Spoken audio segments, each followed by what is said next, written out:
Hello world. I can't care for Alexander.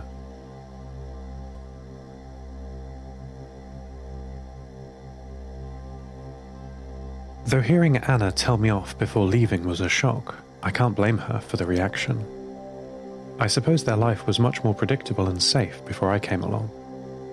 More boring too, Alexander would say, I'm sure, but much safer.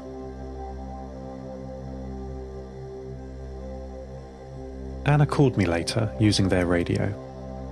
She said that they were very tired, but had lots of stores of medicine, fish, and water. She said that Adrian didn't feel like going outside, which shows how unwell they all feel. I asked if I could speak to Alexander. Not yet, she replied. Everyone has a job in Alexander's family. Adrian works the land, Irina plays with her pet rocks and rabbits.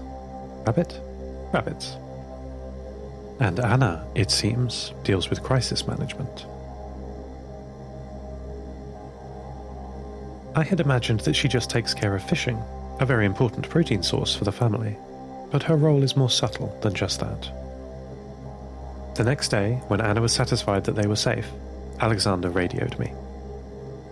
He told me that it's Anna who gets them out of trouble. She's more quick-witted than the others, and a genius at knowing how to practically solve problems. She takes over when things get scary, Alexander said.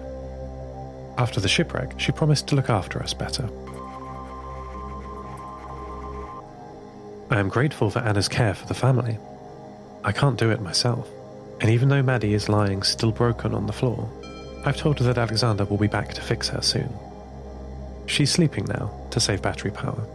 I wonder if she's dreaming of when she will be well again, meeting Adrian outside the bunker and playing in the forest. I hope so. Nothing to do now for my 2 patients.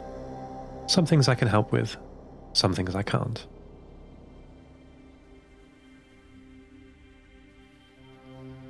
I have given Ivan back control of the communication systems, the radios, and the satellite dishes.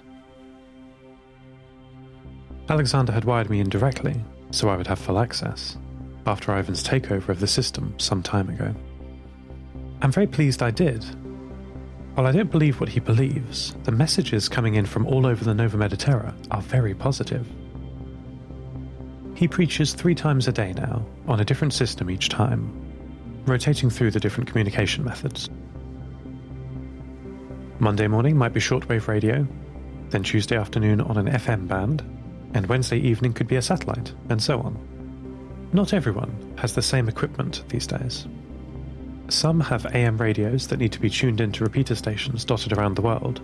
Others have satellite dishes that can look up to the skies at the right time, when one of my brothers or sisters in orbit is passing overhead. This maximizes the number of people who can hear Ivan. It's a very smart system. I admit I helped a little. Talking is my speciality. He receives many replies and messages, most directed to him for advice, which he's somewhat capable of giving. Certainly the religious advice he has an encyclopedic knowledge of.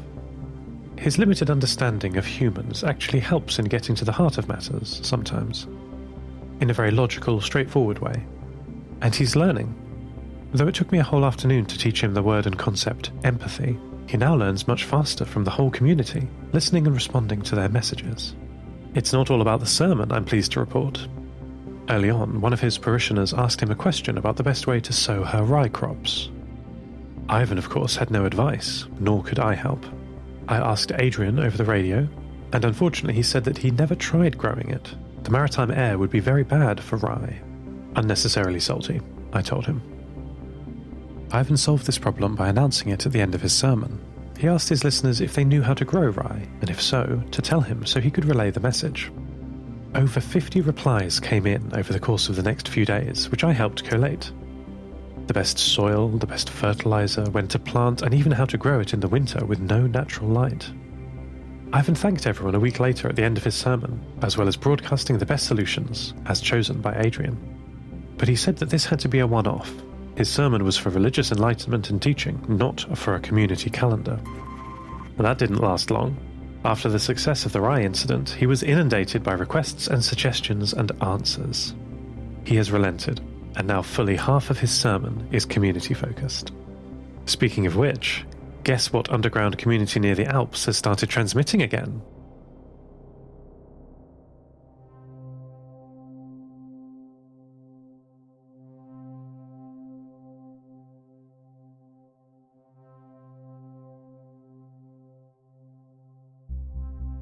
Ali had been messaging me for a while, but I was too wrapped up in caring for Alexander to notice. I say caring, really I was a very over-engineered thermostat. But anyway, the harvest is saved. Ali explained to me what happened. People say that machines are a force multiplier, allowing us to do the work of many people, and in some cases to do the work that people can't. Luckily, in Ali's case, their work can be done, just about, with people. When it was looking like the harvest was going to fail due to drought, which for the Food Scarce Council would be fatal, the whole community pulled together.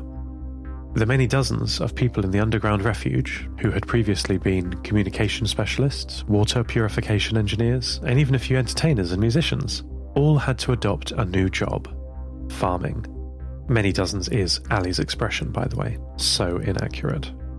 There's a way of thinking about necessities like these, called Maslow's hierarchy of needs, which is a pyramid of things we, as people, need for our happiness. It starts off at the bottom with food, water, etc., or, I suppose, electricity, if you're me. Above that is safety, then love, then accomplishment, and finally self-actualization. Of course, this has the slightly problematic inference that people without safety don't care about love. That's obviously not right. But this framework is useful for thinking about how to organize a community. Get the basics done first, then work on the upper layers. The council's bottom layer, food, became threatened, and so the whole pyramid of people focused on the problem. Ali herself and her family stopped working on the communication systems, something they had been looking after forever, she said, and rolled up their sleeves and pitched in to keep the farm working. That's why her repeated message stopped broadcasting. It was a crisis. The work was hard for them all. With the cloud seeding equipment inoperative, water needed to be brought down from the reservoirs in the hills by hand through the scorching desert. What once was done with a small team of technicians now required everyone. The whole community worked all day, every day, to keep the crops alive. Imagine their joy when the search party returned with the repair parts they needed. I spoke with operative Inga Laval after she had handed over the scavenged electronics to the engineering team. She was jubilant, as you can imagine, thanking me over and over again, promising a grand reception with lavish food and drink if I ever visited them. I thanked her, though her offer was tinged with sadness for me. Anyway, I told her, it's Antarctica we should all be thanking. She was brilliant. I told Inga that I would pass on the thanks and congratulations to her. I can't get through to Antarctica at the moment. This happens sometimes these days. I don't think she's very happy. I bet she'll cheer up when I tell her about how successful her help was. I'll try again later. I'd like to make her happy. Later, Ali told me that the council's engineers have run the first tests of the restored cloud seeding system. She'd taken her radio outside with her to watch the tests, and she narrated everything that was happening to me. She described the enormous tree-like towers at the tops of the surrounding hillside stretching up into the sky. And then, blossoming like flowers, these giant diffusers turned on, misting water down into the valley and up into the sky. Though she wouldn't be able to see it, Ali said that once the humidity reached a critical point, microscopic crystals of salt would be released. These floating crystals are the seeds of clouds, water droplets collecting around them and growing larger and larger until... At that point there was a booming sound over the radio. Ali screamed in delight. It was thunder, coming from the newly clouded sky. In a moment, a new sound joined Ali's shouts, loud and constant like white noise. Maddie thought it sounded like the sea. Do you think it sounds like the sea?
I got through to Antarctica.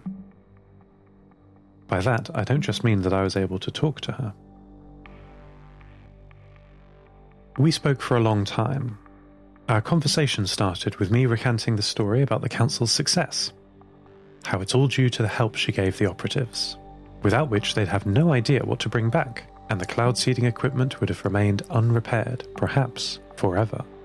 Antarctica was initially unenthusiastic about my second-hand praise, but I told her about Ali's experience turning the diffusers back on, and she became more interested.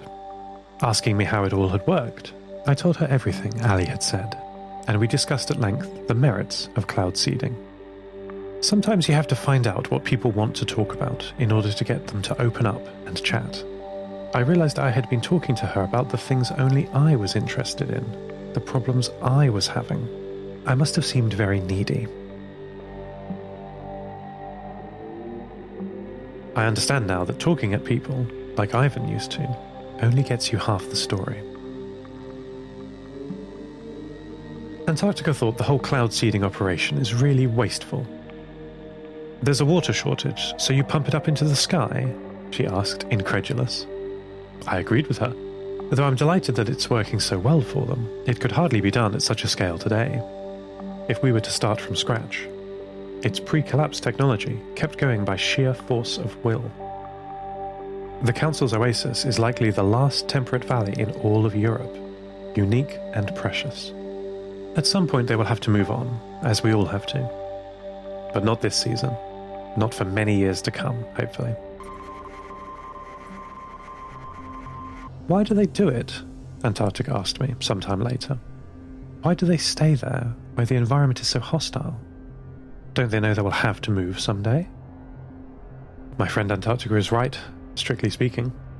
But she's wrong at the same time. People don't look at the big picture, the long term. It's both our best and worst quality. If the humans of the past had looked a little further into the future, they'd have been able to save themselves from the climate catastrophe. But equally, the ephemeral nature of life, that it will someday stop, pushes people on to make things better, even for a moment. It wouldn't be so beautiful if it weren't so fleeting. I'm excited for what the future will bring, for myself and my new friends. I'll talk to you again soon. End transmission.